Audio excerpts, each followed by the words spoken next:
Vamos a orar juntos.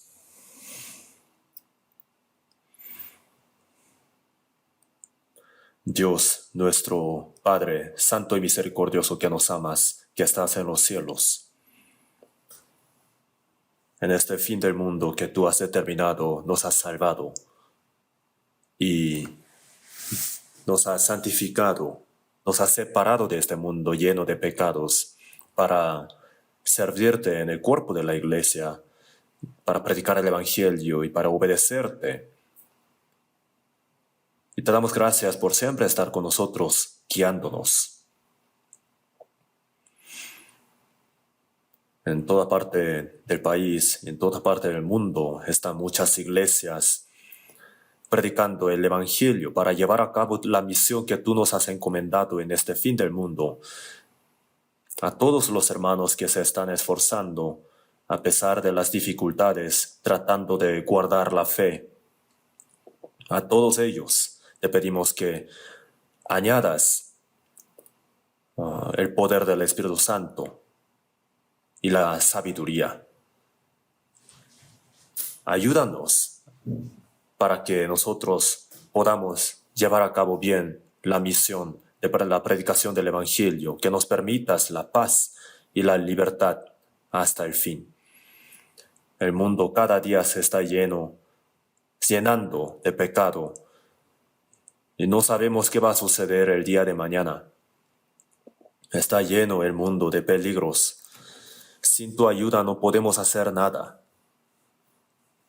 Señor, te pedimos que estés con nosotros y que ayudes para que podamos cumplir la obra que quieres cumplir a través de nosotros. Sosténnos con tu diestra de poder. A todos los hermanos, a todos los evangelistas que están predicando el Evangelio a pesar de las dificultades, te pedimos que estés con ellos, ayudándolos con el poder del Espíritu Santo. Esta hora, nosotros que hemos recibido la redención por medio de la sangre del Señor Jesús, estamos aquí para aprender tu palabra y para alabar tu gracia y sabemos que estás con nosotros esta hora. Te pedimos que guíes, cuides a cada uno y que sostengas con tu diestra de gracia y que permitas la gracia necesaria para cada uno. A todos los hermanos que estén delicados de salud, te pedimos también que a ellos permitas la gracia necesaria para que en este fin del mundo puedan otra vez tener la oportunidad de vivir para ti. Esta hora, haznos entender la voluntad tuya y la palabra tuya. En el nombre de nuestro Señor Jesús oramos. Amén. Vamos a buscar en la Biblia Efesios capítulo 2.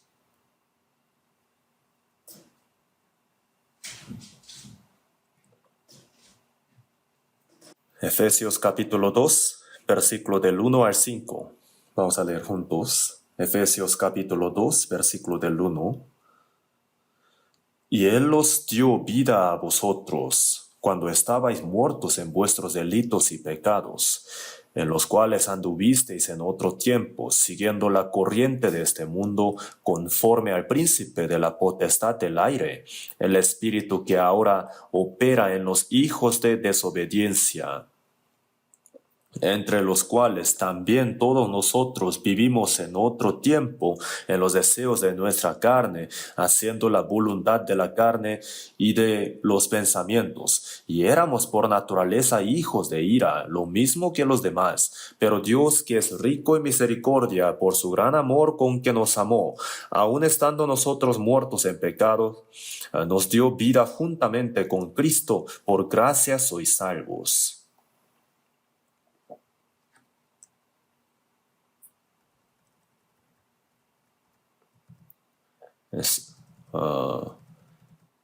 Hace un poco frío últimamente, ¿verdad? Pero está mucho mejor que el calor de verano. Estamos en buena estación. Es la estación de la cosecha de las espigas maduras, y también nuestro espíritu está creciendo para llevar frutos de la vida eterna, los frutos espirituales para el Señor. El domingo pasado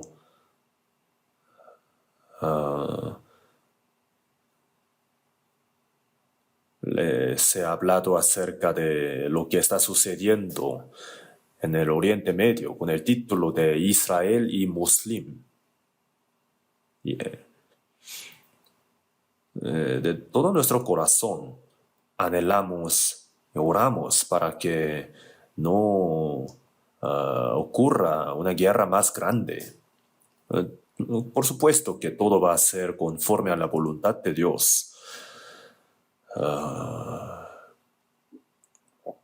Solamente que no solamente en Israel, sino también en Europa y en Estados Unidos, en toda parte del mundo, los musulmanes, ¿no? Están persiguiendo a los judíos, están atacándolos, los están amenazando. Eso es lo que está sucediendo últimamente. La vez pasada les hablé que hay muchas potestades que se rebelan contra Dios el Creador. Y entre ellas hay comunistas y ateos y la ideología de que Dios no existe. Con esa ideología todo el mundo quiere esta potestad del comunismo. Quería hacer un mundo unificado con esa ideología de que Dios no existe. Todavía existe esta potestad, pero está perdiendo su fuerza, ¿no? Y ahora los musulmanes están creyendo en un Dios que no existe, Alá.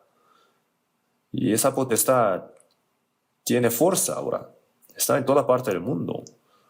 En 55 países y entre 1.600 millones y 2.000 millones de personas creen en esta religión. Tienen una potencia. Entonces quieren unificar todo el mundo bajo esta religión de Islam. Entonces, comunistas, musulmanes. Y hay otra potestad muy grande que se rebela contra Dios, ¿saben? Pues es un tema muy delicado, sí, pero la católica también. En la antigüedad mataba a muchos cristianos. Y también hay muchas personas que creen, ¿no?, en la católica. Mucha población. Y el Papa, ¿no?, como el rey o el emperador, Papa, tiene el poder más grande de la Iglesia Católica. Y también es una potestad que se rebela contra Dios, ¿no?, que dice que es Dios. Y todo aquel que se rebela contra Dios será quebrantado. En 1 Samuel capítulo 2, versículo 10 dice, delante de Jehová serán quebrantados sus adversarios. Dios los va a quebrantar. Obviamente todas las personas que no conocen a Dios de este mundo se rebelan contra Dios. Pero Dios va a tener larga paciencia hasta el tiempo determinado. Dios va a esperar. Pero en el fin del mundo, las potestades que abiertamente se rebelan contra Dios, ¿no?, serán quebrantadas, serán juzgadas por Dios en el fin. Lo que claramente sabemos es que el pueblo de Israel hace aproximadamente 4.000 años fue escogido Abraham. Desde aquel momento hasta ahora, todos los descendientes de Abraham, el pueblo de Israel, ha sido el pueblo escogido de Dios. Dios lo ha gobernado él mismo. En Salmos 59:13 dijo, y sépase que Dios gobierna en Jacob hasta los fines de la tierra.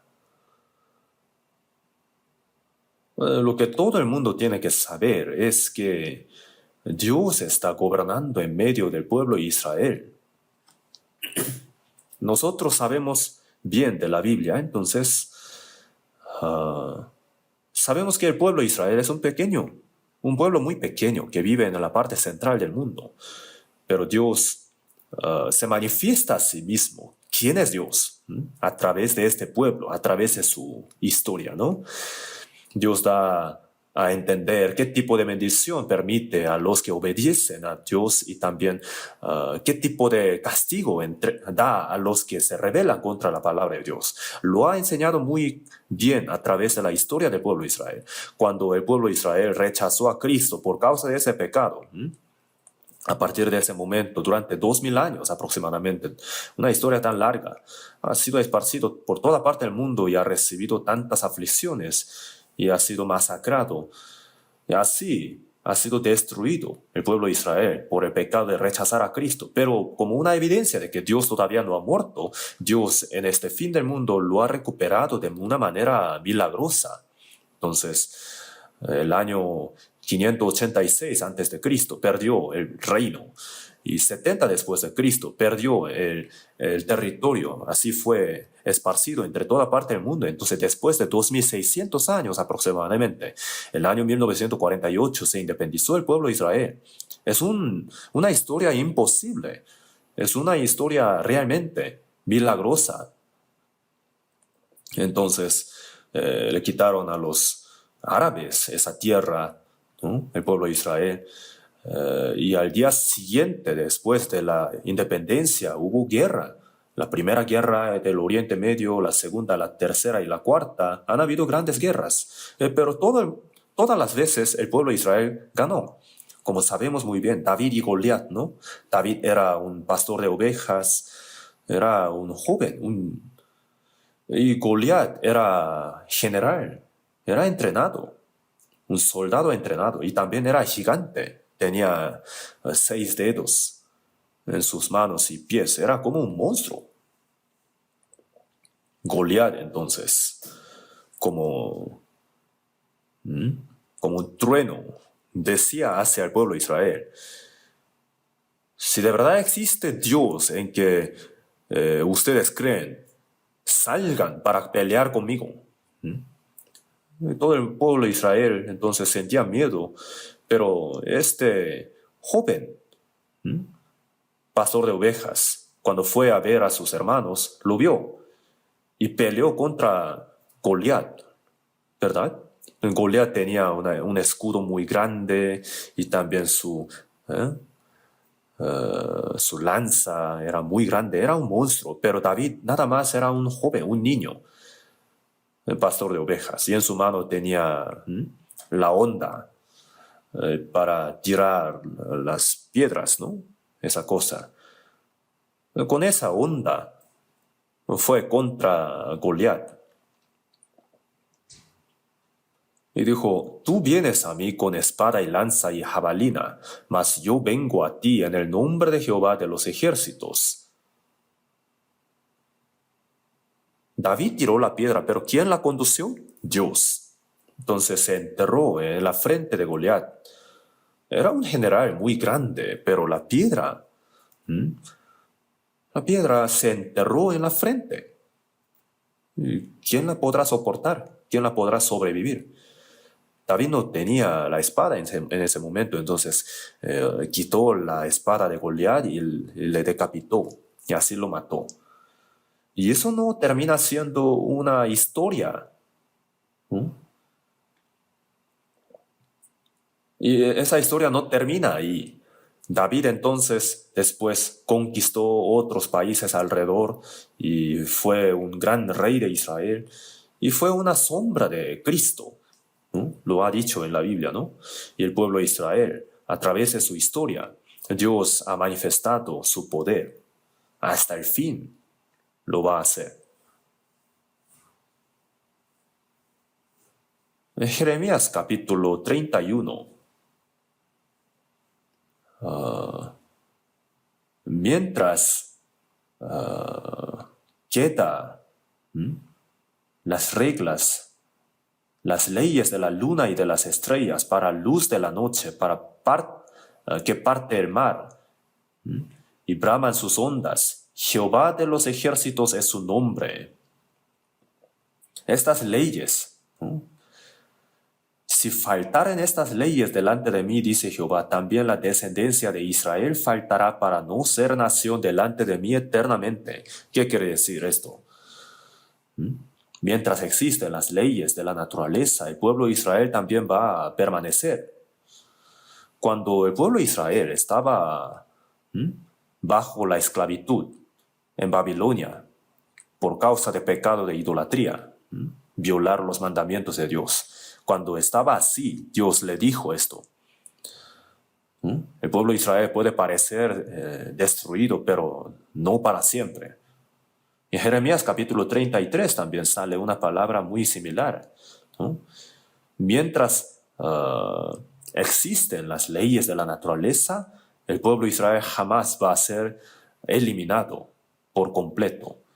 Han habido potestades que han querido como eliminar al pueblo de Israel, pero todas esas potestades Dios las va a quebrantar en el fin del mundo. Y 14 de mayo de 1948, hace aproximadamente 70 años, el pueblo de Israel, después de 2000 años, se independizó. Ha sido un país muy poderoso, pero los habitantes, ¿no?, su población en total, son menos de 20 millones de personas, contando hasta los que están fuera de la tierra de Israel. Pero tiene todo el poder de la política, de la economía y también de la cultura ahí medio. Es verdad esto, ¿no? Dios está detrás del pueblo. Entonces, a través de este pueblo, Israel, Dios va a demostrar a todas las personas que está vivo Dios. Muchos países van a rebelarse contra el pueblo de Israel, contra Dios. Pero Dios va a pelear por el pueblo de Israel, como lo dice en Josué capítulo 23, versículo 10. Un varón de vosotros perseguirá a 1000, porque Jehová vuestro Dios es quien pelea por vosotros, como Él los dijo. Dios dijo que pelearía por el pueblo de Israel. Entonces nosotros, como si fuera una película de guerra, estamos viendo lo que está sucediendo en Oriente Medio, pero el escenario ya está determinado, ¿verdad?, de toda la guerra. Entonces, Dios pelea contra los países que se rebelan contra Israel. Los países que le bendicen al pueblo de Israel serán benditos, y los países que maldicen al pueblo de Israel serán malditos. Dios va a pelear contra ellos. Uno podría vencer a Israel, pero contra Dios, ¿cómo podrá vencer? Entonces tenemos que estar atentos para ver cómo van las cosas en adelante, qué va a suceder. Nosotros ya sabemos qué va a suceder. Y la vez pasada les hablé un poquito de esto, ¿no? En el Oriente Medio va a haber una guerra más grande. Va a parecer como que vaya a suceder algo más grave. Todo el mundo sentirá miedo y estará nervioso, pero de una manera tan radical, tan dramática, se va a cumplir la paz ahí. Todo el mundo se sorprenderá, sí. Entonces no va a haber la paz solamente en el Oriente Medio, sino en todo el mundo. Entonces todo el mundo estará lleno de esperanza de un mundo mejor, ¿no? La ciencia desarrolla, la civilización, el arte, el entretenimiento, sin guerras, ¿no? Entonces todo el mundo estará contento, como si estuviera en el cielo. Y durante los 7 años se hará un pacto de paz. Ahí así comienzan los 7 años de tribulación que están escritos en la Biblia. Hace poco vi en el periódico el Al Gore, el ex vicepresidente de Estados Unidos. Él fue candidato de presidente de Estados Unidos, pero por una pequeña diferencia no ha podido ser el presidente. Es un hombre bien inteligente y él ha investigado acerca de el medio ambiente de la Tierra y es un... Y él ha escrito un libro, Una verdad incómoda, y también ha dado discursos. Yo lo he visto en la televisión, ¿no? Hay fenómenos climáticos, calentamiento global, entonces los hielos están derritiéndose, ¿no? Y pronto se van a derretir todos los hielos y así el nivel del mar va a subir 65 metros. Entonces, muchas grandes ciudades de Estados Unidos, Japón y también Pekín de China, se van a hundir. Este lugar donde estamos sentados ahorita también se va a hundir por el agua de mar. Entonces este hombre dio un discurso, una clase, un concurso, con una pantalla atrás, y ha mostrado como un simulacro que el agua llena toda la tierra y así, lo que va a suceder en el futuro. Y hace poco en el periódico él dijo algo, ¿no? Dentro de 5 años, por causa de la contaminación, va a ser muy difícil seguir viviendo en este planeta, en la Tierra. Él dijo que él lo sabe muy bien, por eso está muy nervioso. Pues nosotros también sabemos que todo ha llegado a su límite, todo.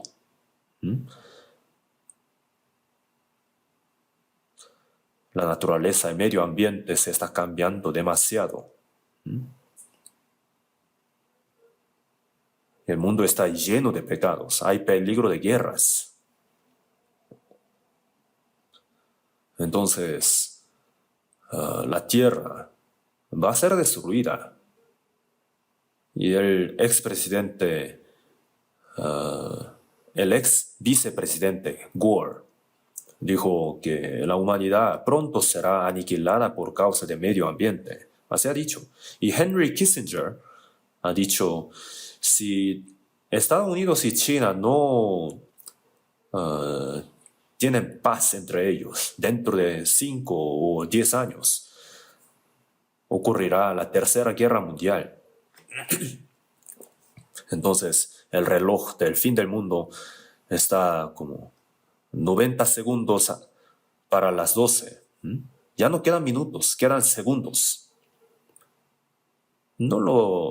Este reloj del fin del mundo no lo han hecho los hechiceros, los científicos, basándose en varios datos.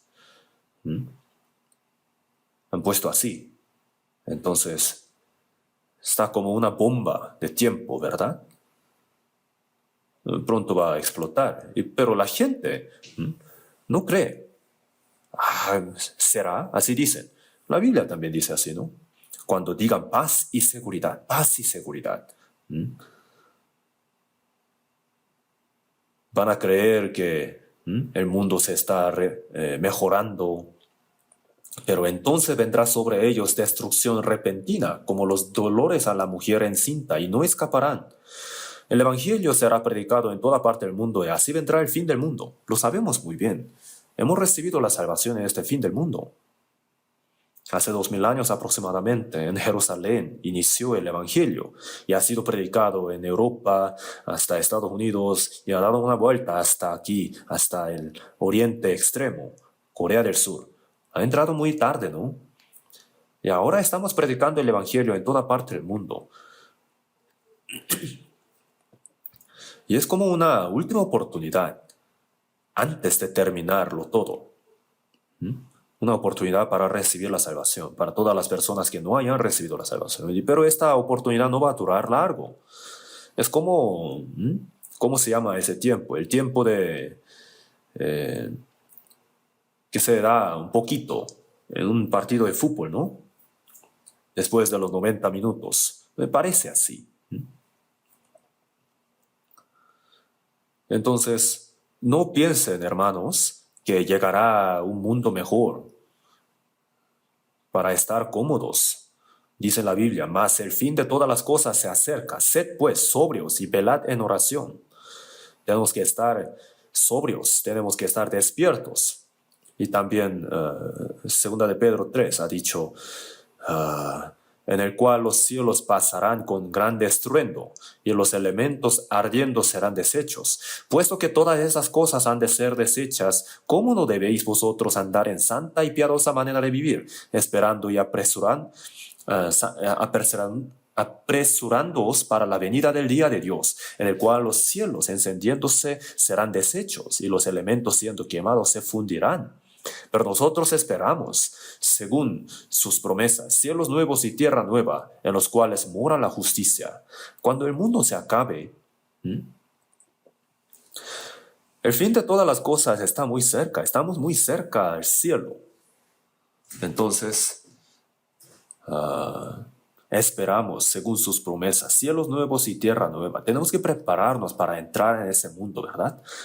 Entonces, ahora es cuando tenemos que estar más despiertos, nosotros como cristianos salvos. Nosotros ya sabemos qué va a suceder en adelante. La vez pasada les hablé acerca de, con el tema de los vivos y muertos, del vivo y el muerto. ¿Qué quiere decir? Los salvos, según la Biblia, son los vivos, y los que no han nacido de nuevo espiritualmente son los muertos. Entonces, en Efesios capítulo 2, versículo 1, en el versículo que acabamos de leer, dice, nos ha hecho vivir de nuevo. Antes de recibir la salvación, por causa de nuestro pecado y delito, nuestro espíritu estaba muerto. Al recibir la salvación, el espíritu muerto nace de nuevo, vive de nuevo. Entonces Dios, ¿qué está haciendo? ¿Qué ha hecho hasta ahora durante la historia? En el huerto de Edén, creó a Adán y Eva, y ellos no vivieron largo tiempo en el huerto de Edén. Antes de que hubiera descendencia, nuestro antepasado Adán desobedeció la palabra de Dios, cometió el pecado.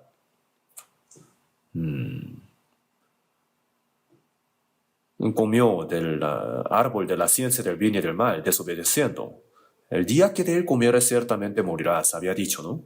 En Ezequiel 18:4 dice, el alma que pecare esa morirá, el espíritu murió. El cuerpo todavía estaba vivo, pero el espíritu estaba muerto. ¿Qué quiere decir que el espíritu está muerto? Que se ha cortado la comunión con Dios, la conexión con Dios. Ahora hay la luz, ¿verdad? El micrófono también está funcionando, está amplificando la voz, el sonido, y todas las máquinas están funcionando. ¿Por qué? Porque están conectados, ¿no? La luz, la electricidad. Pero si se corta, están muertos.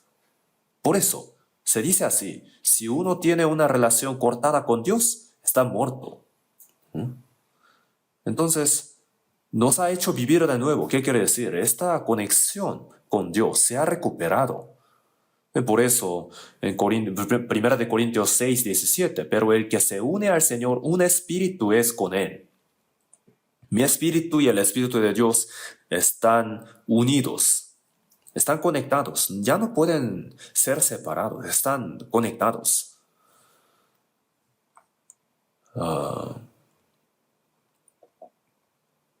Entonces, os dio vida a vosotros cuando estabais muertos en vuestros delitos y pecados. Es una palabra muy maravillosa esta. En la película salen los zombies, ¿verdad? Pues no son de verdad, son de imaginación, pero son como muertos que caminan, raros, ¿no? Los que no han recibido la salvación, lo siento, pero son como zombies delante de los ojos de Dios. Sus obras son muertas. Un vivo, una persona normal, no puede ser comparada con un zombie, ¿verdad? Sin embargo, entonces, un vivo, ¿cómo tiene que vivir? Lo que tenemos que saber muy claramente es que hay una clara diferencia entre un vivo y un muerto. Entonces, ¿por qué Dios nos ha dado la vida? ¿Y qué sucederá para los que están muertos? La Biblia está escrito todo, ¿no? Entonces, ¿qué es la obra que Dios hace? Dios vivifica a los muertos. Vamos a buscar en la Biblia, Juan capítulo 5.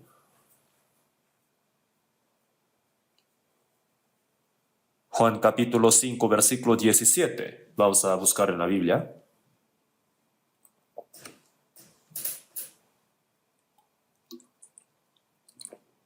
Juan capítulo 5, versículo 17.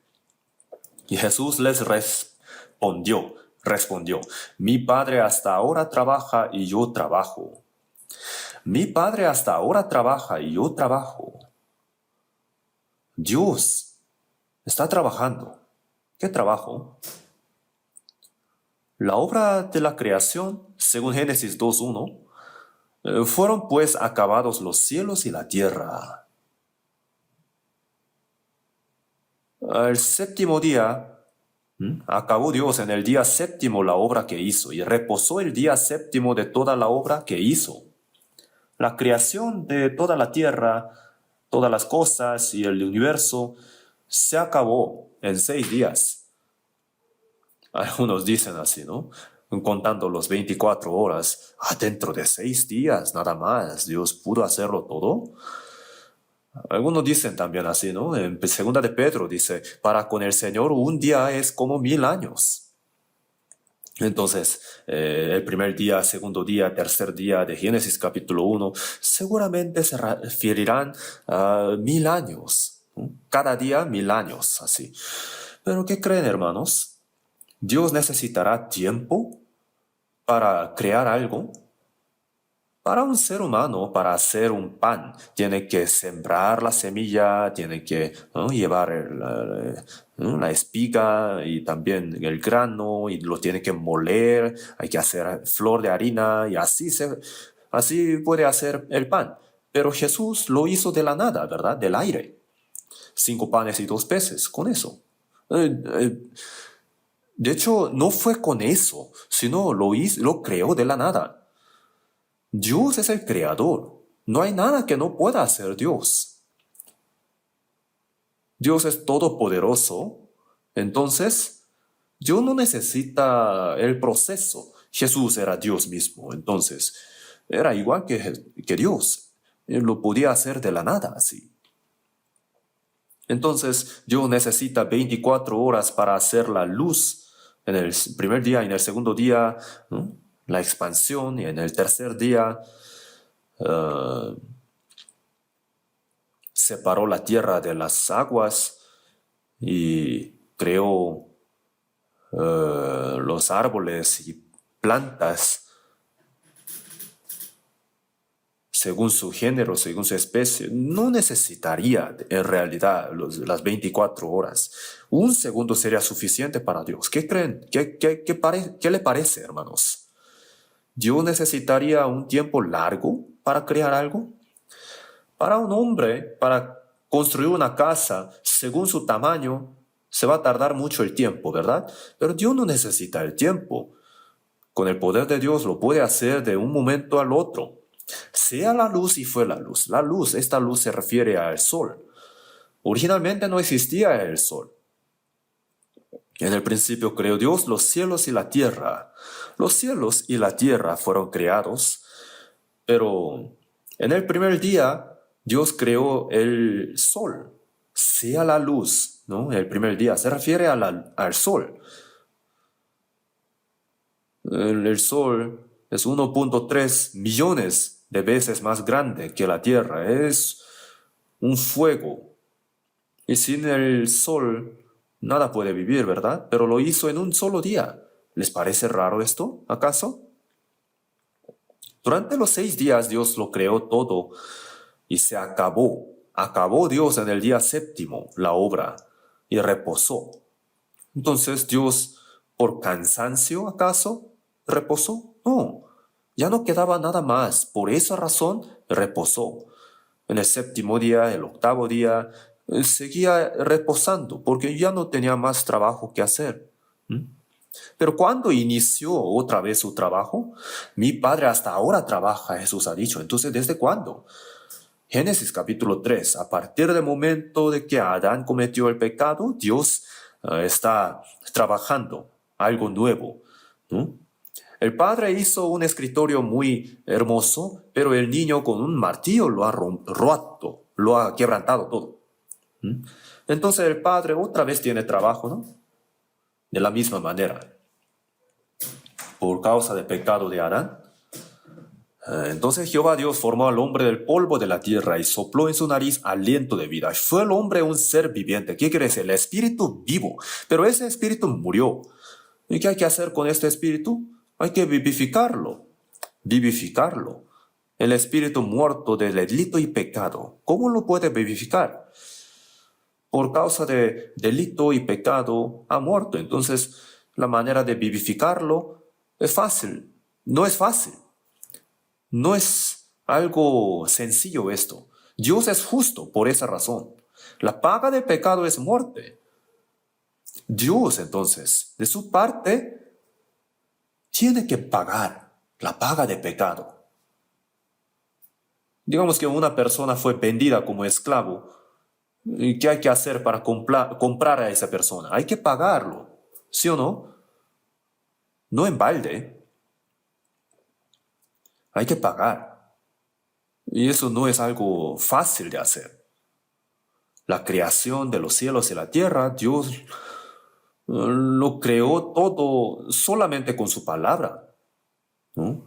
Y también con su poder de la palabra está gobernando todas las cosas, como lo dice en Hebreos 1:3. Sustenta todas las cosas con la palabra de su poder, ¿no? Lo hace con el poder de su palabra, pero para salvar el alma de la persona, con su palabra no es suficiente, tampoco el poder. Entonces, ¿qué hay que hacer? Hay que pagar por el pecado. ¿Cómo? Adán fue el representante de toda la humanidad. Entonces hay que poner otro representante de toda la humanidad. Y ese representante sin pecado tiene que morir en lugar de todo el mundo. Y esto no es algo fácil de hacer. Por esa razón, está haciendo esta obra de vivificar otra vez el espíritu muerto por causa de delito y pecado. Mi Padre hasta ahora trabaja y yo trabajo. En Juan 5:21 dice, porque como el Padre levanta a los muertos y les da vida, así también el Hijo a los que quiere da vida. El Padre está levantando a los muertos, está haciendo este trabajo. Y así también el Hijo a los que quiere da vida. Mi Padre hasta ahora trabaja y yo trabajo. Jesús vino al mundo para completar esta obra. ¿Cómo Dios puede vivificar a las almas? No solamente con su palabra. Un hombre cometió el pecado y todos los hombres murieron. Entonces, un hombre tiene que morir también por el pecado de todas las personas. Así también el Hijo a los que quiere da vida. Para vivificarlos, el unigénito tiene que morir, porque de tal manera amó Dios al mundo que ha dado a su Hijo unigénito. Lo ha entregado hasta la muerte, ¿verdad? Jesús entonces vino para morir para los pecadores. Si el grano de trigo no cae en la tierra y muere, queda solo. Si Jesús no moría, Jesús era el grano de trigo que ha caído del cielo. Si no muere, nadie puede ser salvo, pero si muere, lleva mucho fruto. Si un hombre muere por todos, muchos pueden recibir la salvación. Por eso en 1 Corintios 15:22 dice, porque así como en Adán todos mueren, también en Cristo todos serán vivificados. En Cristo murieron todos, pero en Adán murieron todos, pero en Cristo Dios los vivifica. Esa es la obra más grande que Dios hace, vivificar a los muertos a través de su unigénito. Entonces el Señor vino al mundo para hacer esa obra. Isaías capítulo 57, vamos a buscar en la Biblia. Isaías capítulo 57.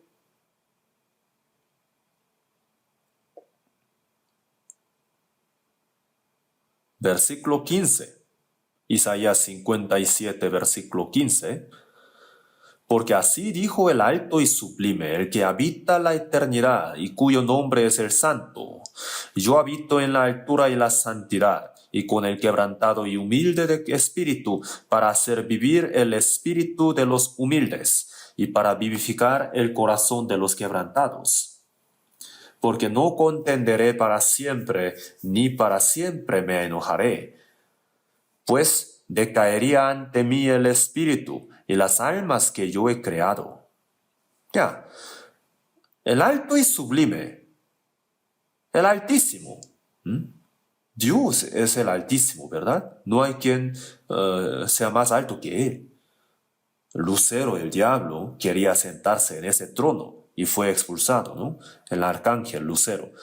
El alto y sublime, el que habita la eternidad. Dios es el Altísimo. Él habita la eternidad. Y cuyo nombre es el Santo. Él es el Santo, el Santísimo, ¿no? Sin ningún pecado. Y así dijo, Dios dice, ¿qué dice? Yo habito en la altura y la santidad. Dios está en la altura y también, y con el quebrantado y humilde de espíritu, habitando en un lugar alto y santo, Dios está contemplando todo el mundo lleno de pecados, ¿no? Dios está mirando a los pecadores y está con el quebrantado y humilde de espíritu, el que se arrepiente de su pecado. El pecador, si se arrepiente de su pecado y si le pide a Dios, entonces puede decir que tiene el corazón quebrantado. Y al corazón contrito y humillado no despreciarás tú, oh Dios. Así está escrito, ¿no? Entonces, Dios habita con el quebrantado y humilde de espíritu, el que se ha dado cuenta de que es un pecador miserable, el que quiere, anhela la salvación. Eso es la humildad verdadera, ¿no? Entonces, y con el quebrantado y humilde de espíritu para hacer vivir el espíritu de los humildes y para vivificar el corazón de los quebrantados. El quebrantado le vivifica, ¿no? El espíritu del humilde vivifica, le hace vivir de nuevo. El Salmos 23 dice, confortará mi alma. Entonces, primeramente, la obra de rescatar el espíritu, el que habita en la altura, en un lugar santo, ha venido a este mundo tan humilde y bajo, ¿no? Para estar con el corazón para estar con los quebrantados de corazón. Y con el quebrantado y humilde de espíritu para hacer vivir el espíritu de los humildes y para vivificar el corazón de los quebrantados, porque no contenderé para siempre, ni para siempre me enojaré.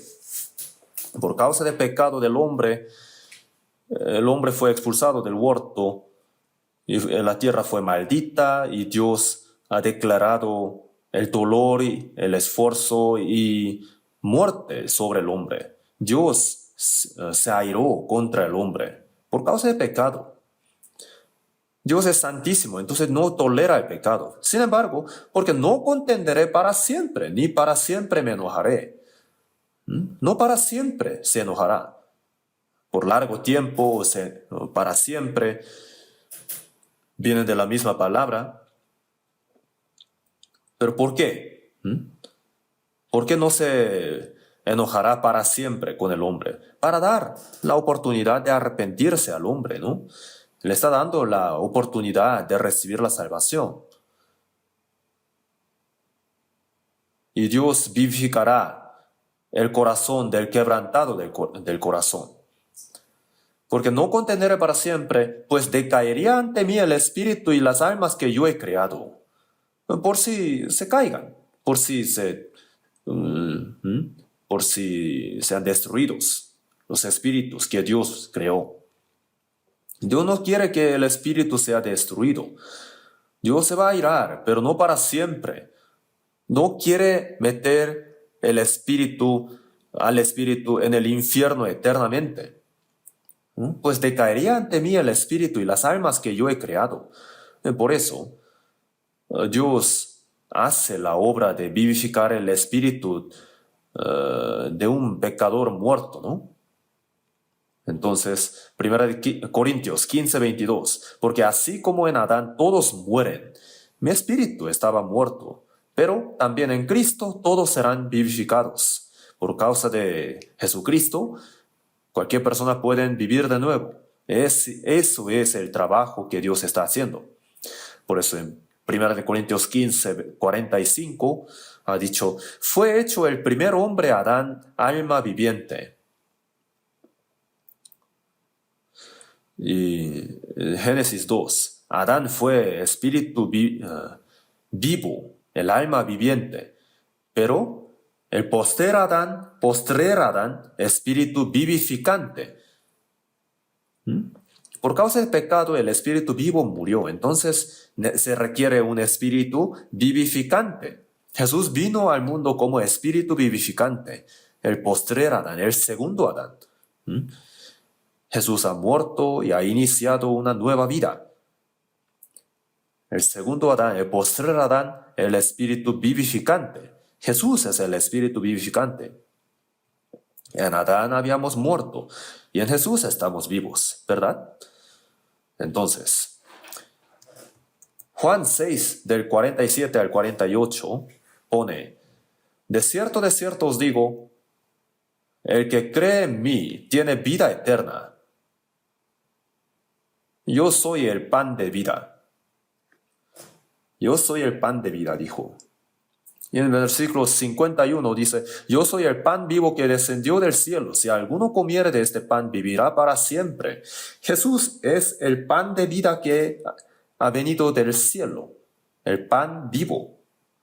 Y si el muerto come este pan, vivirá para siempre.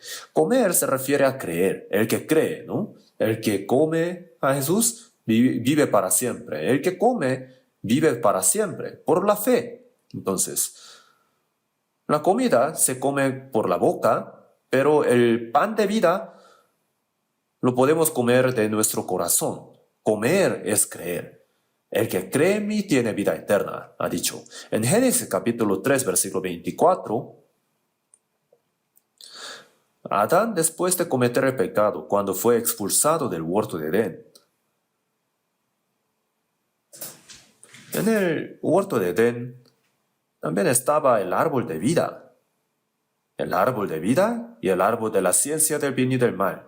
Y si moría del árbol de la ciencia del bien y del mal, entonces moría. Pero si el que comió del árbol de la ciencia comiera, y si come del árbol de la vida otra vez,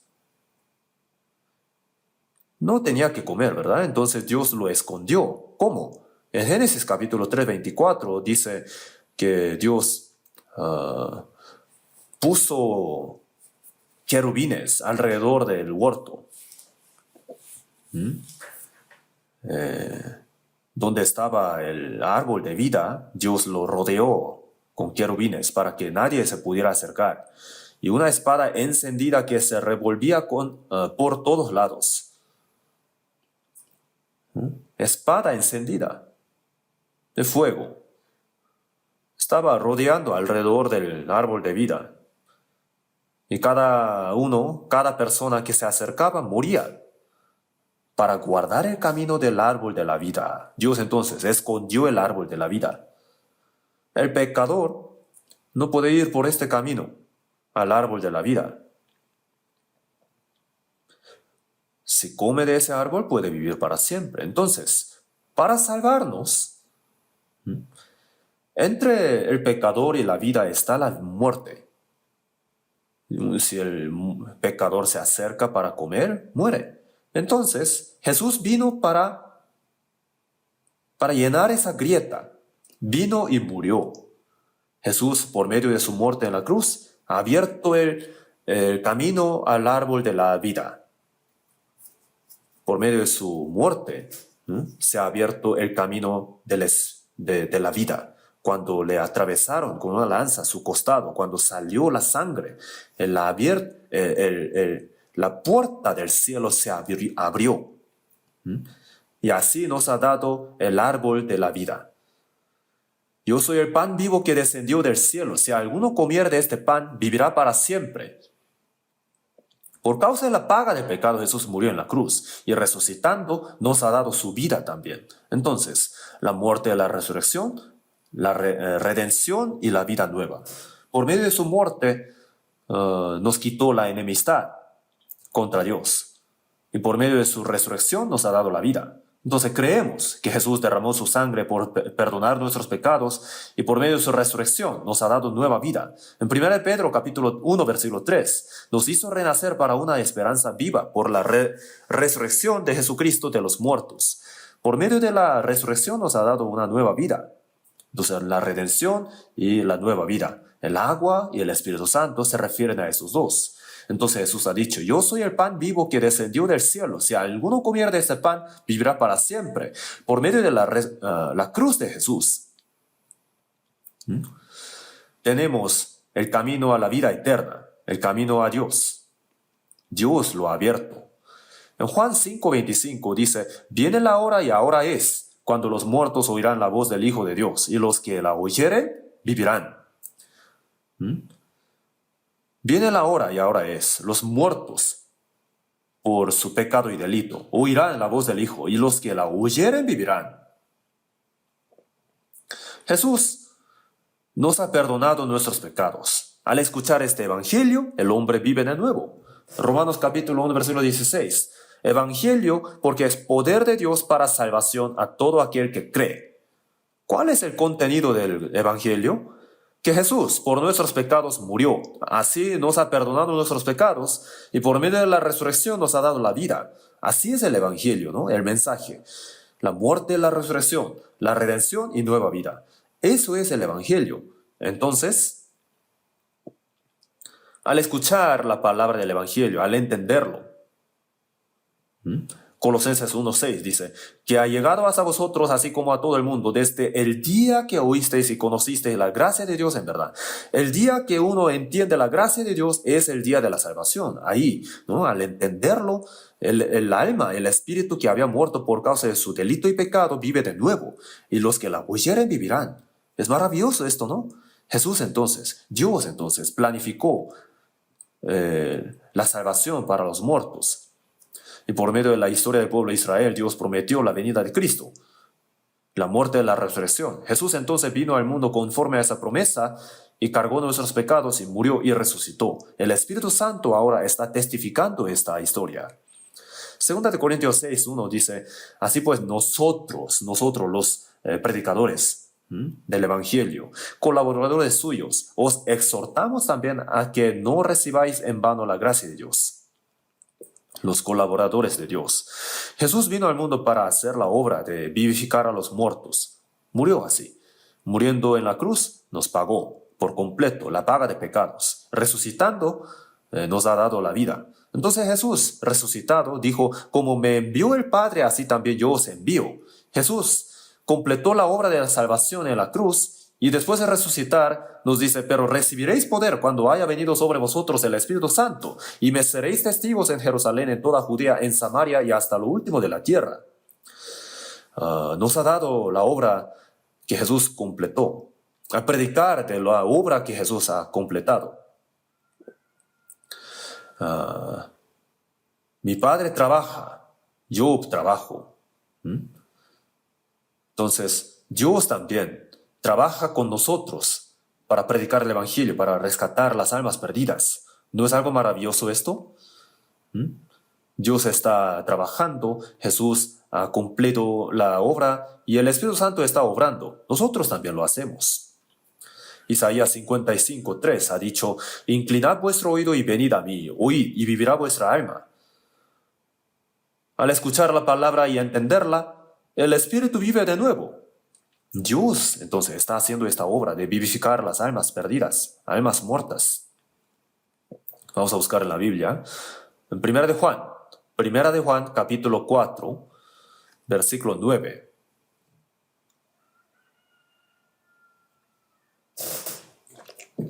Primera de Juan, capítulo 4,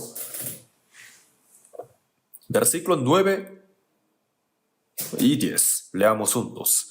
En esto se mostró el amor de Dios para con nosotros, en que Dios envió a su Hijo unigénito al mundo para que vivamos por Él. En esto consiste el amor, no en que nosotros hayamos amado a Dios, sino en que Él nos amó a nosotros y envió a su Hijo en propiciación por nuestros pecados. El amor de Dios se mostró para con nosotros de esta manera, que Dios envió a su Hijo unigénito al mundo para que vivamos por Él. Nos ha salvado por el amor de Dios, ¿no? Efesios 2:4, por nuestros delitos y pecados estábamos muertos, pero nos dio la vida. Y los muertos seguían al diablo, el que tiene potestad del aire, conforme a la corriente del mundo, corriente de pecado, entre los cuales también todos nosotros vivimos en otro tiempo en los deseos de nuestra carne, haciendo la voluntad de la carne y de los pensamientos, y éramos por naturaleza hijos de ira, lo mismo que los demás. Los que viven conforme a su corazón contaminado, corazón pecaminoso, y la carne, ¿no? Son hijos de naturaleza, hijos de ira de Dios. Pero Dios, que es rico en misericordia, sentir compasión, ¿no? Dios no quiere que ningún pecador vaya al infierno. Dios es rico en misericordia por su gran amor con que nos amó. Gran amor, ha dicho, ¿no? Aun estando nosotros muertos en pecado, nos dio vida juntamente con Cristo. Por gracia sois salvos. Dios, quien es rico en misericordia, nos ha amado con ese gran amor. El amor tan grande. También hay alabanza que dice así, ¿no? Cuando ese gran amor del Señor y me llena mi corazón, me alumbra mi vida. El amor grande, el gran amor. No sabemos qué tan grande es. Dios, quien es rico en misericordia, nos ha amado con ese amor tan grande.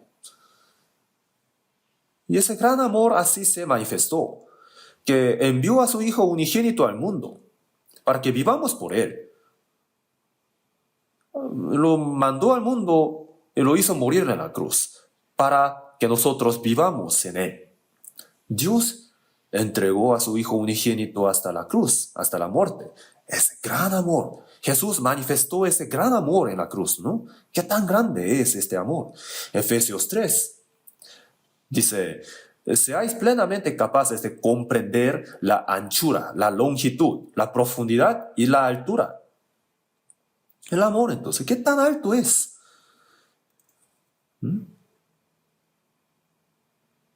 Desde el cielo altísimo, ¿no?, hasta el mundo tan bajo, tan humilde. Y el ancho del amor es más ancho que el océano y más alto que el cielo y más hondo que el mar. Así es el amor del Señor. El amor tan alto se humilló, ¿no?, hasta el fondo del mar, ¿no? Rescata hasta los pecadores que merecen estar en el fondo del infierno. Ese amor tan profundo, ¿no?, y también tan amplio, que ama a todas las personas de todo el mundo, ¿no? Y el amor eterno, el largo del amor es para siempre, ¿no? Dios envió a su Hijo unigénito al mundo para que vivamos por Él. Por ese amor nos hace vivir de nuevo. Dios, quien es rico en misericordia, por su gran amor con que nos amó, aun estando nosotros muertos en pecados, nos dio vida juntamente con Cristo. En esto consiste el amor, no en que nosotros hayamos amado a Dios. Nosotros éramos nada más enemigos de Dios. ¿Cómo podríamos amar a Dios? Dios nos amó y envió a su Hijo en propiciación por nuestros pecados. La enemistad se ha convertido en amistad, en el amor con Dios por medio de la muerte de Jesucristo en la cruz, por su propiciación, ¿no? Por eso en 1 Juan 2:2 Dice, y Él es la propiciación por nuestros pecados, y no solamente por los nuestros, sino también por los de todo el mundo. No solamente por los pecados de los creyentes nosotros, sino también los pecados de todas las personas, de las personas que andan en la calle ahora. Todos sus pecados también están perdonados para siempre, pero no lo saben, por eso van al infierno, por no creer. Entonces, ¿cuál es, de dónde viene esa salvación? El amor, del amor de Dios, solamente. Solamente el amor de Dios. Entonces, Isaías 38, versículo 17, dice, he aquí, amargura grande me sobrevino en la paz, mas a ti agradó librar mi vida del hoyo de corrupción, porque echaste tras tus espaldas todos mis pecados. En Jeremías capítulo 3, versículo 23, dice, no aflige ni entristece voluntariamente a los hijos de los hombres. Dios ha dado la maldición a la tierra y ha dado el dolor, y eso no lo hizo voluntariamente. Cuando el hijo se equivoca, el padre le castiga hasta sangrar, pero eso no lo hace voluntariamente, solamente para corregirlo, ¿no? No lo hace para matarlo. Y a ti agradó librar mi vida del hoyo de corrupción, porque echaste tras tus espaldas todos mis pecados. Me amó mi alma, me rescató del hoyo de corrupción. Entonces, solamente es el amor de Dios que nos ha salvado, el amor de Dios. Entonces, en Juan, capítulo 3, versículo 16, de tal manera amó Dios al mundo, el mundo, todas las personas, todos nosotros que estamos aquí, sin faltar a nadie. De tal manera amó Dios al mundo. ¿Cómo? Que ha dado hasta su unigénito a la cruz, para que todo aquel que en Él cree, ¿no? Creer en Jesús es creer en el amor de Dios, no otra cosa. El amor tan grande de Dios. El amor tan grande de Dios. Ha dado a su Hijo unigénito para que muriera en la cruz, siendo el sacrificio por nosotros. Y por medio de su resurrección nos ha dado la vida eterna. No se pierda, mas tenga vida eterna, también dice, ¿no? El que no obtiene la vida eterna va a ser destruido. En Juan 3:36 dice, el que cree en el Hijo tiene vida eterna, pero el que rehúsa creer en el Hijo no verá la vida, sino que la ira de Dios está sobre él. Si uno cree, tiene la vida eterna, pero si no cree, la ira de Dios está sobre él. Será juzgado por Dios. Y Romanos capítulo 5, versículo 8, mas Dios muestra su amor para con nosotros en que siendo aún pecadores, Cristo murió por nosotros. Cuando aún todavía éramos pecadores, por nuestros pecados, Cristo murió por nosotros. Y así Dios mostró su amor para con nosotros. ¿No les maravilla esto? ¿Qué tal? Nosotros hemos recibido la salvación y no fue porque nosotros le amamos a Dios. Tampoco vivíamos conforme a la voluntad de Dios. Tampoco fuimos obedientes antes de recibir la salvación. No puede estar incluido nada de eso. Solamente es por el amor perfecto de Dios. El amor absoluto, el amor incondicional, el amor santo. ¿Qué podrá ser comparado con este amor que Dios tuvo para entregar a su Hijo unigénito a la cruz? El creador del universo, Dios, ha dado su Hijo unigénito, lo ha enviado en forma humana para que muriera en la cruz. ¿Cómo podremos medir el tamaño de este amor? Pero lo claro es que Dios nos salvó así, incondicionalmente, por su amor tan grande. En Romanos 5:5 dice, el amor de Dios ha sido derramado en nuestros corazones por el Espíritu Santo. El Antiguo Testamento prometió enviar a Cristo para salvarnos. Cristo entonces vino al mundo y murió en la cruz. e hizo la obra de perdonarnos nuestros pecados. Y el Espíritu Santo vino para testificar de esta obra. El amor de Dios ha sido derramado en nuestros corazones por el Espíritu Santo. ¿Qué quiere decir? Nos ha hecho entenderlo. Por el poder del Espíritu Santo hemos podido entender el amor de nuestro corazón. El amor de Dios ha sido derramado en nuestros corazones. En el Apocalipsis 1:5 dice, nos amó y nos lavó de nuestros pecados con su sangre. Por su amor nos ha librado de nuestros pecados. Con ese amor nos ha librado de nuestros pecados. Desde el principio hasta el fin, es el amor de Dios que hace la obra. La base de nuestra salvación, la única base, es el amor de Dios. 2 Corintios 5:14 dice, porque el amor de Cristo nos constriñe. Constriñe, ¿qué quiere decir? Que nos ha agarrado en su mano el amor de Dios. Nos tiene atado, amarrado. Pensando esto, que si uno murió por todos, luego todos murieron. Un hombre cometió el pecado y todos murieron. Pero un hombre murió por todas las personas, entonces es igual que todos hayan muerto. Jesús murió en nuestro lugar, entonces eso quiere decir que hemos muerto nosotros. La muerte de Jesús fue para todos. Un hombre murió por todos, y así todos murieron. Nosotros merecíamos morir como pecadores, pero ya hemos muerto en el Señor. Por el pecado de uno, todos han sido constituidos pecadores, entonces por la muerte de uno, los pecados tienen que ser redimidos. Así es correcto, ¿no? Entonces, el pecador que tenía que pagar la paga, murió en el Señor. Romanos capítulo 6, versículo 23. La paga de pecado es muerte, y Jesús, el Señor, ya la pagó por completo en la cruz. Hebreos 9:12. Sino por su propia sangre, habiendo obtenido eterna redención, la completó. Y entró una vez para siempre en el lugar santísimo, en el cielo. Todavía está orando por nosotros como abogado. Dios, yo he muerto por él. Llamando a cada uno de nosotros con nombre, ¿no? Por Juan, por Carlos. Yo he muerto por él. Mira esta sangre. Y Dios dice, el Padre, ¿no? Así es, mi hijo murió. Sus pecados, claro que están perdonados. Dios está contento, está satisfecho. Así es la salvación. No hay nada más. Colosenses capítulo 1. Vamos a buscar en la Biblia. Colosenses 1, versículo 21. Colosenses 1, 21. Efesios, Filipenses y luego Colosenses. Colosenses 1, 21. Capítulo 1, versículo 21 y 22.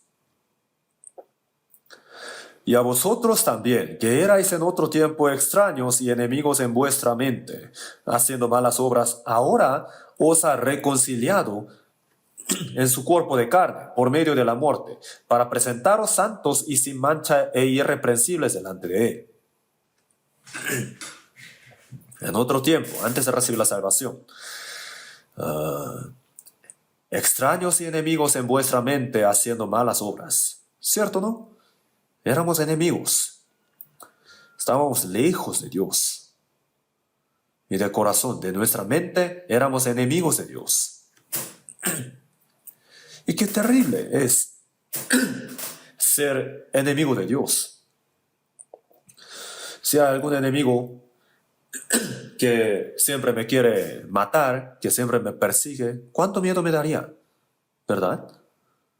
Uno no tiene que ser enemigo de Dios. Su cuerpo de carne por medio de la muerte, dice en la Biblia, ¿no? Jesús murió en la cruz y así se ha quitado la enemistad. Y ahora hemos reconciliado con Dios.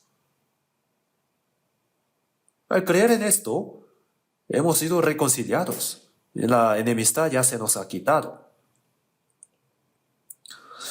Hemos sido reconciliados, ¿no? Dios nos da la mano, nos extiende su mano. Hay que tomar esa mano, nada más. Dios, después de perdonar nuestros pecados eternamente, nos está extendiendo su mano. Pero si uno la rechaza, ¿qué quiere hacer?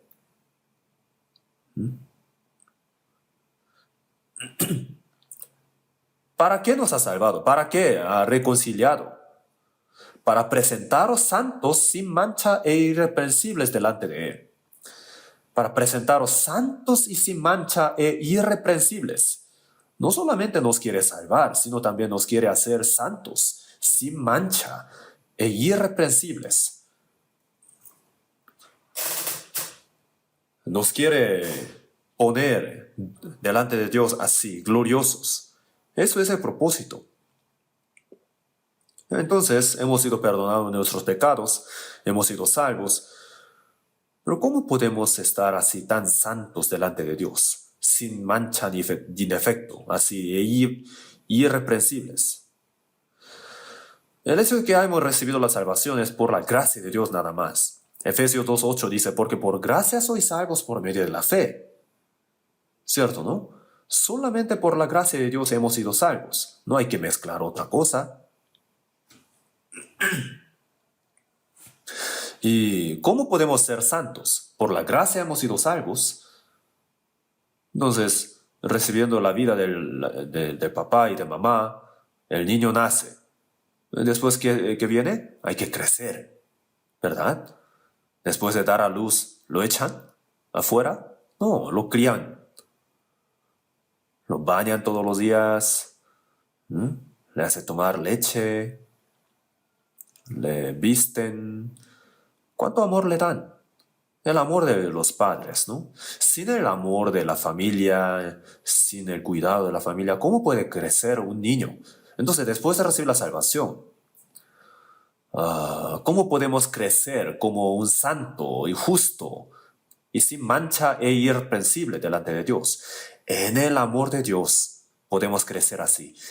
Juan 17:17 dice, santifícalos en tu verdad, tu palabra es verdad. Por la gracia de Dios hemos sido salvos y por la verdad nos ha santificado. Santo y limpio vienen de la misma palabra. Hemos sido salvos, pero por la naturaleza pecaminosa, antigua, todavía tenemos escorias de pecados. Pero el Espíritu Santo, por medio de la palabra, nos santifica. Santifícalos en tu verdad. Tu palabra es verdad. Por medio de la palabra, leyéndola, escuchándola, obedeciéndola. Así nuestro corazón y vida se va siendo más y más santos delante de Dios. Y así es la obra del Espíritu Santo. Sin mancha, santo. Irreprensible. Y así Dios lo levanta. Y después de recibir la salvación, poco a poco, el hombre tiene que ir siendo más y más santo. Santo, ¿qué quiere decir? Ser separado de los pecados. Y también, delante de Dios no tenemos que tener mancha ni defecto.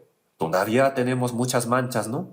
Pero las heridas de pecados, poco a poco, van a sanar. Sin mancha ni defecto. Y en el día del Señor iremos ahí sin nada que avergonzarnos, ¿no? Pero todavía tenemos muchos defectos. Tenemos que ir creciendo, tenemos que ir cambiando poco a poco. Dios no quiere llevar al pecador tal como esté ahora, sino que lo quiere poner en la iglesia. En la iglesia siempre escuchamos la palabra, ¿verdad? La palabra la aprendemos siempre. Primera de Pedro 2:2 dice, desead como niños recién nacidos la leche espiritual no adulterada, para que por ella crezcáis para salvación. El niño recién nacido tiene que tomar la leche y tiene que ir creciendo normalmente. De la misma manera, tenemos que anhelar la leche espiritual y no adulterada. ¿Qué quiere decir que van creciendo? Que la vieja costumbre se le quita y se forma una nueva personalidad de Cristo en uno. Y Gálatas 4:19 dice, por quienes vuelvo a sufrir dolores de parto hasta que Cristo sea formado en vosotros.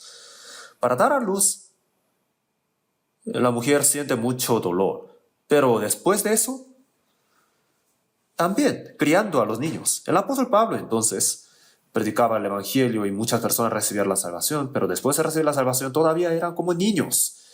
Primera de Corintios 3:2 dice, aún sois carnales, son salvos, pero todavía son de la carne. Pues habiendo entre vosotros celos y contiendas y disensiones, ¿no sois carnales y andáis como hombres? Si han recibido la salvación, tiene que crecer. Entonces, ya lleva tiempo de salvo, pero todavía tiene celo y contiendas, peleas. Los que dicen llevar muchos años de que son salvos, se enojan con otros hermanos. Si algún otro hermano se equivoca en algo, entonces se enoja, se pone muy rojo y hasta le quiere golpear. Dice garabatos, le juzga. ¿Cuándo será hombre maduro? ¿Cuándo? Jesús, en cambio, cuando le maldecía, no respondía con maldición. Cuando padecía, no amenazaba. Jesús es el rey de los reyes. Cuando le bofeteaban, cuando le escupían, cuando le decían garabatos, estaba callado nada más. ¿No podremos aprender de él? Se equivocan algunos hermanos y uno se pone bien enojado contra ellos, quiere ponerse contra ellos, los odia. Entonces, al tocar su corazón, ahí saldrán cualquier cosa de su corazón. No hay que hacer así. Mateo 5:48 dice, sed pues vosotros perfectos como vuestro Padre que está en los cielos es perfecto. ¿Cómo podremos ser tan perfectos como nuestro Padre celestial? El Padre, muy excelente, le dice a su hijo, oye hijo, imítame solamente la mitad. Con eso estaré suficiente. Con eso estaré satisfecho. ¿Así dice? No. El padre, aunque el niño no pueda ser igual como su padre, quiere que le imite a su padre, ¿no? Segunda de Pedro 1 dice, para que por ellas llegaseis a ser participantes de la naturaleza divina. ¿Qué quiere decir? Participante de la naturaleza divina. Que uno vaya imitando más y más a Dios. Eso es el propósito de habernos salvado. El espíritu, que había sido creado a la imagen de Dios, murió, pero Dios lo vivificó, ¿verdad? Después de haberlo vivificado, Dios, ¿qué quiere de esto? Quiere que se recupere la imagen de Dios que se había perdido. Tenemos que ir imitando más y más al Señor, hasta que Cristo sea formado en nosotros. ¿Cuál es el propósito de la educación? Educar bien al hombre para que viva como un ser humano, ¿verdad? Pero la educación de nuestro tiempo no es tan así. Los que han aprendido mucho dicen cualquier cosa, como muy incultos, ¿no? No importa cuántos títulos tiene de la universidad. Si están mal educados, entonces son mal educados, son incultos. ¿No es cierto? Los que han aprendido bien, correctamente, tienen buena personalidad.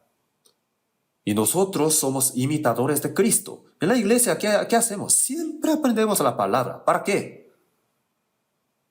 Para quitar la escoria carnal, poco a poco, ¿verdad? Para que nuestro corazón se forme poco a poco la personalidad santa de Dios, la divinidad santa de Dios. Para que no tengamos ninguna causa de avergonzarnos. Para imitar a Dios poco a poco. Eso es el propósito de aprender la Biblia. Toda la escritura es inspirada por Dios y útil para enseñar acerca del Señor, ¿no? Para redarguir, para corregir, para instruir en justicia, a fin de que el hombre de Dios sea perfecto, poco a poco, como hombre de Dios. Entonces, su hablar y actuar tiene que ir imitando poco a poco a Dios. Ha recibido la salvación, pero su obra se parece mucho al diablo. Así no está bien, ¿verdad? Algunos han dicho, los monjes budistas, ¿no? Calvos, tienen su vestido y hacen así, siempre, delante de Buda, viendo a Buda. Y Buda parece muy generoso, ¿no? Entonces los monjes se van imitando más y más a Buda. Entonces nosotros los creyentes de Jesús, ¿qué tal? Pues ellos lo hacen superficialmente, pero nosotros tenemos que imitar al Señor, de verdad, poco a poco, pero lo estamos haciendo, ¿qué tal? El apóstol Pablo le decía a los hermanos de la iglesia de Galacia, por quienes vuelvo a sufrir dolores de parto hasta que Cristo sea formado en vosotros. Vuelvo, dice, ¿no? ¿Saben qué tan difícil está ahora hacer que una persona nueva recibir la salvación? Que reciba la salvación. La semana pasada tuvimos un seminario. Muchos han recibido la salvación. Y seguramente algunos de ellos están aquí actualmente, sentados. Y muchos han hecho esfuerzo, sacrificio, también han orado, han invertido su tiempo. Y después de recibir la salvación, ya está bien, ya así lo deja. No, lo guía para que aprenda la palabra, para que le vaya bien en su vida cristiana. Después, cuando un niño nace de nuevo, cuando nace un niño en la familia, todos los miembros de la familia lo cuidan, ¿verdad? Así es normal. Entonces, para que un alma nueva reciba la salvación, oramos mucho, nos sacrificamos, nos esforzamos. Y después de recibir la salvación, entendiendo la gracia de Dios, le ayudamos para que lleve bien la vida cristiana, para que no se hiera su corazón, para que no quede desanimado. Si los que han recibido la salvación antes que otros dicen cualquier cosa, hieren el corazón de otros, entonces los que han recibido la salvación después dicen, un salvo dice así una cosa tan fea, puede ser, yo también puedo hacerlo, lo imitará, ¿no?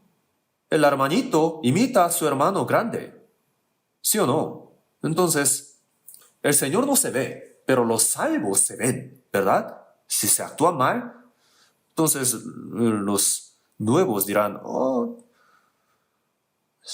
¿está bien hacer eso? Así van a imitar. Entonces, ¿qué tan grande es nuestra responsabilidad? Vamos a buscar un versículo más. Efesios 5. Efesios 5, 26.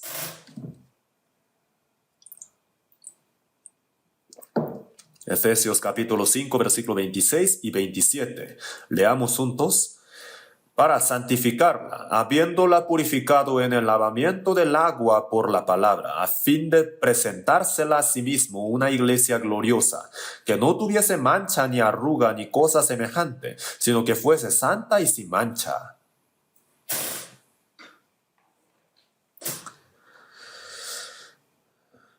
Un niño recién nacido, ¿cada cuánto le bañan? ¿Una vez al mes? Todos los días, ¿no?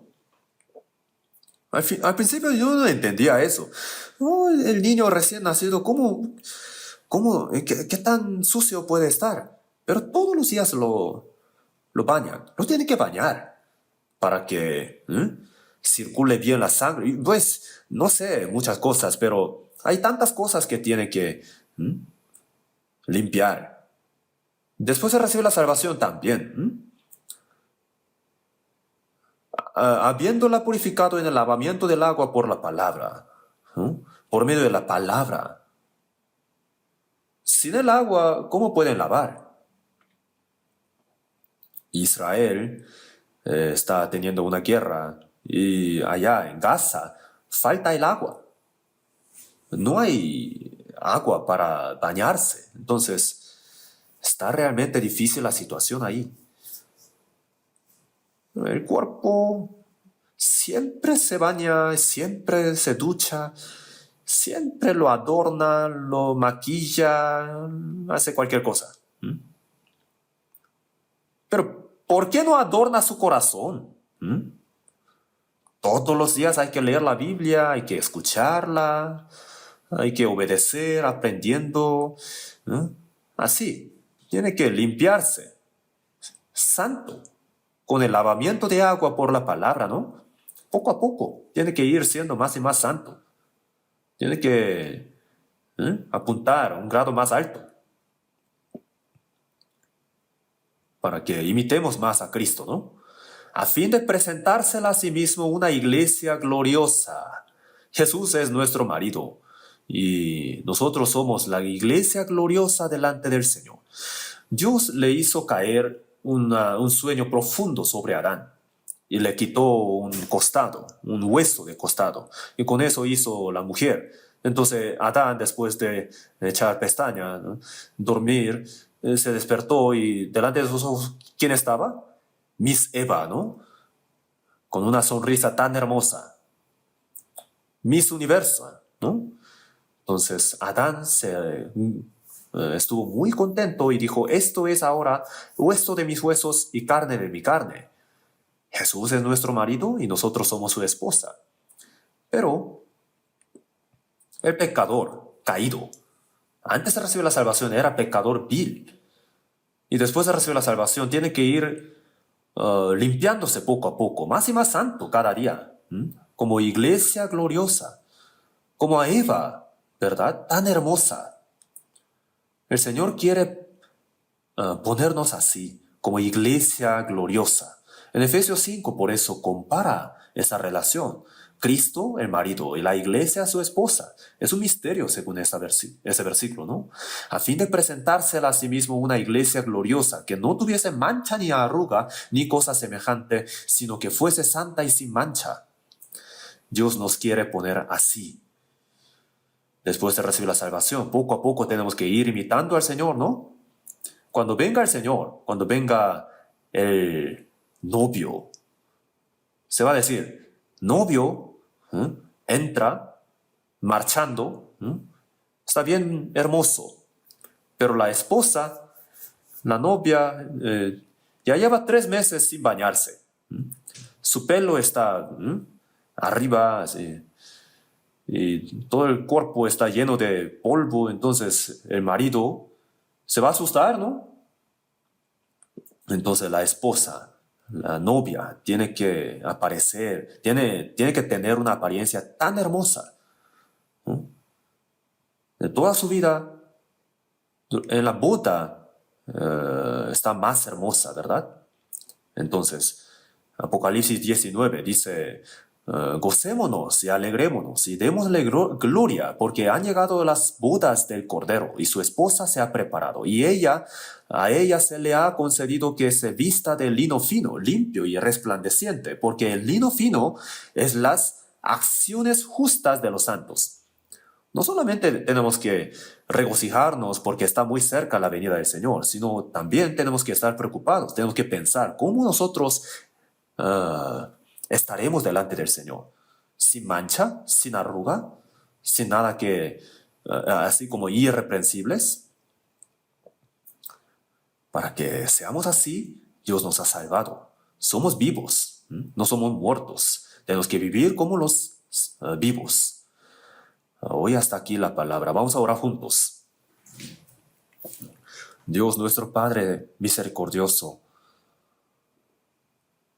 a nosotros que vivíamos lejos de ti en pecados, que merecíamos tu ira y la perdición, nos amaste con tu amor tan grande. Has muerto en nuestro lugar, derramando la sangre, y nos has vivificado otra vez. Nos has tomado por tus hijos. También nos has entregado la esperanza del cielo eterno. Señor, queremos vivir conforme a tu voluntad el resto de nuestra vida, siendo más y más santo cada día. Ayúdanos para que podamos santificarnos cada día, para que en aquel día cuando vengas tú, podamos estar delante de ti irreprensibles, sin mancha ni arruga. Renueva nuestros corazones cada día y confiamos toda nuestra vida en tus manos poderosas. En el nombre de nuestro Jesús, nuestro Señor Jesús, oramos. Amén.